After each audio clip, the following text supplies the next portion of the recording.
Hey guys, I got one more sword for us to look at for today. So this is the Swordshop.ca Feder. What's really nice about this one is it's around 1405 grams. So it's in that lightweight category, but without being excessively light. I really like the pommel. I asked for a wire grip on this one as well as a leather wrap. Just ends up adding like a few touches that make it look really nice.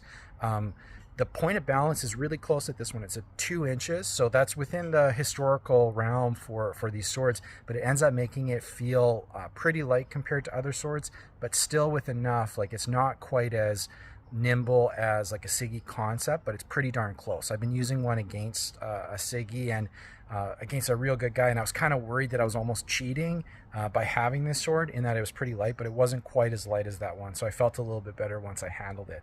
Anyway, I'm going to show you a little bit of the features here. So it has a beautiful fuller all along the length of the blade, which gives it a little bit extra. It has a spatulated tip at the end, kind of a nice flare here. You can see it gets a little bit thicker. Some really nice distal taper, and I'll show you guys the flex. So I'm just doing it one-handed here, but the flex on this sucker is about 12 kilograms. So it's quite a bit lighter than a lot of other swords in terms of like distal taper and flex. It feels really darn safe. Like, it doesn't take too much effort.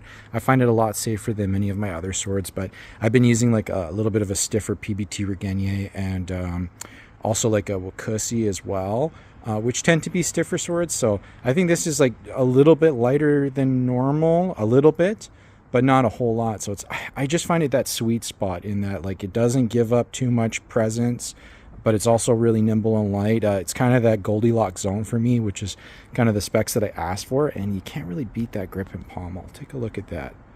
Again, this is only 420 Canadian, which is like 305 American dollars. You're not going to find a sword this nice for that price.